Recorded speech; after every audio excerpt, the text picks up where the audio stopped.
you know why the issue of the books comes up? It's because parents were not being informed and the information was being withheld from them.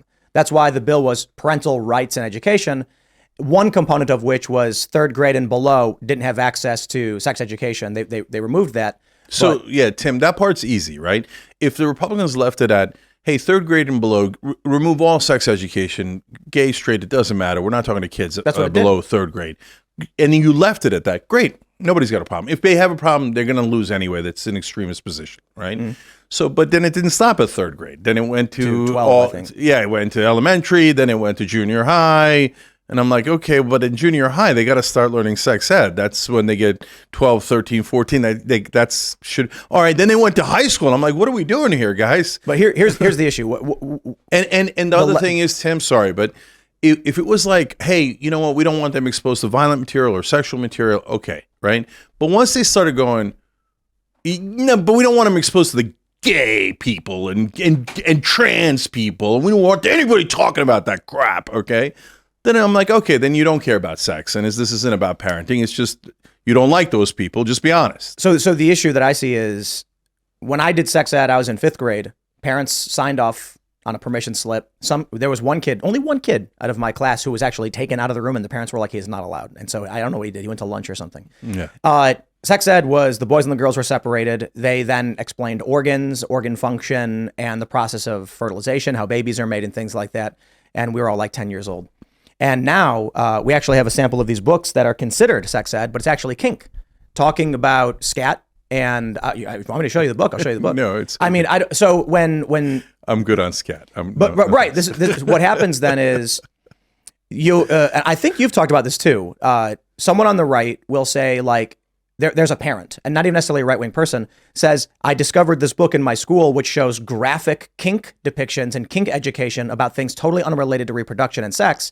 And then you get a knee-jerk reaction from the tribal left saying, you want to ban books, you're anti-gay. And it's like, wait, hold on. Like, this book just shows someone giving a blowjob, and playing with strap-ons and things like this. That's not for kids. But Tim, if you guys left it there, it would have been just a fringe. Well, that's where I'm at. Yeah, if that would have been just a fringe part of the left arguing for dildos in class. Okay, that would not have been the entirety of the left. It would not have become a national issue. For sure, but you guys didn't leave it there. Then you went to like any book that mentions gay people. But you say we, like we did not. Like, okay. Whoever we are here at Timcasts, we're weirdos or something. But you're right. Yeah, Ron DeSantis then expands it.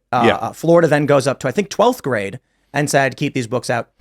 But there's not the problem I see is when the right comes out and says, hey, that's a kind of a problem, you get a tribalist reaction defending it.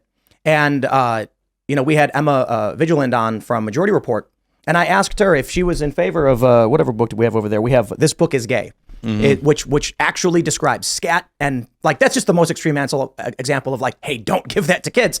And she goes, so you're for censorship?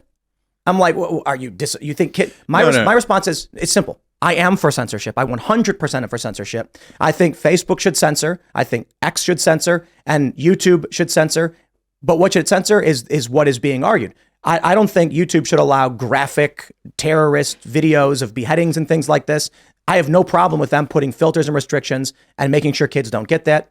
The same as I think schools should be like, hey, this book's got someone giving a blowjob in it. Maybe we should take that to the library. But the knee-jerk reaction of you support censorship, I'm like, not an argument, or unless you're just trying to defend these books. But by the way, though, what you're saying applies exactly to the right wing as well about those platforms, where the platforms say, hey, we're not going to allow terrorist videos on, we're not going to allow child porn on, and we're not going to allow Nazis on. And then they go, oh, censorship, oh, our beloved poor Nazis, they're not allowed on anymore, you left-wing censors, right? Like, but they're correct. Well, hold on. Let's break it down. What do we mean by censorship? Like, to your point, we all agree with some degree of censorship, right? I hope everybody agrees don't allow child porn anywhere, right? Easy, right? So then the question is, where do you draw the lines? So like we already agreed, Ron DeSantis was wrong. He drew the line too far out to 12th grade. He went too far in banning things that weren't about sex, but were just mentioning gay people. I don't know if you agree with that, but I'm saying it. Okay. Well, did you watch his press conference where they go through the books?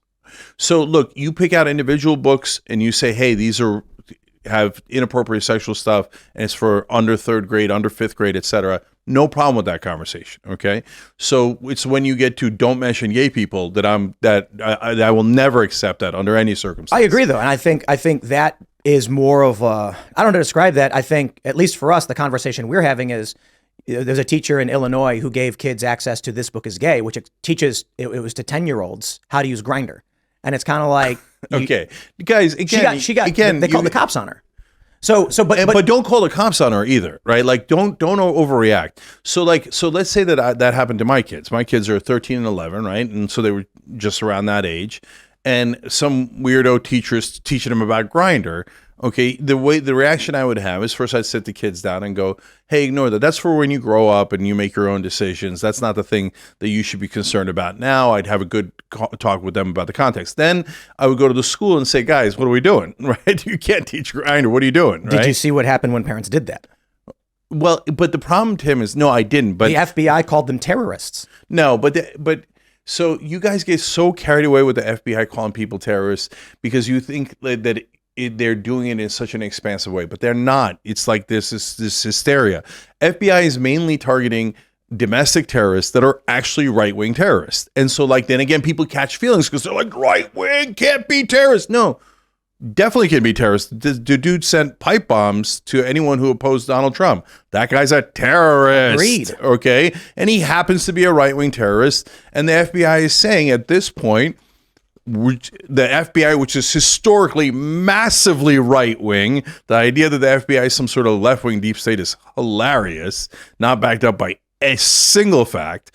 But so the right wing, and so the FBI is saying, hey guys, we wish it weren't the case, but most of the domestic terrorists in America now are right-wingers, and they're all trying to kill anyone who disagrees with Donald Trump. I just think that's wrong, and I think I certainly think there are right-wing domestic terrorists. By the way, I just want to be clear. That doesn't mean all right-wingers or a majority of right-wingers are terrorists. It just means of the terrorists that are around now, which is a small group, right? Unfortunately, most of them are right-wingers at this point. I think it's completely inverted, but the bias comes from the extremity of the actions taken by the terrorists. So you'll end up with a story of a guy, perhaps Maine. I think the story is more about what happened in Maine. He was mentally unwell and he was targeting his friends, is what they're reporting now. He thought his friends were talking behind his back and he went nuts. But by the way, they're all mentally unwell. Of course. No, but it's not of course, because the right wing says anytime it's a white person or a right winger, they go mentally unwell. And because I'm honest, I agree, right? And so, and they'll have their half of them will have their manifestos, like in Charlottesville, he had a manifesto about race wars and how black people were terrible, and that's why he went inside a black church and shot him up. El Paso was against Latinos. There's the synagogue shootings. So these are political, there's no question. But no one who's mentally well goes into a synagogue or a church and shoots people. But that is also true of Muslims. When it comes to right wing, they're like, oh yeah, that's so true when it comes to right wing. It's so true. They're just mentally unwell. They don't represent us. Muslims. Oh, it's all Muslims. It's all Muslims. They're all mentally well. That's why they shot up people. They don't have any mental health problems. Their problem is that they're Muslim. Well, no. That's exactly bigotry. No, all those dudes have massive mental health problems as well. So instead of saying, hey, I hate black people, they're saying I hate the West or whatever it is. But so here's my point. The examples you gave are these extreme examples that are horrifying we try to prevent. And they're acts of evil, abject evil. On the left, you get what I would call more blunt terror.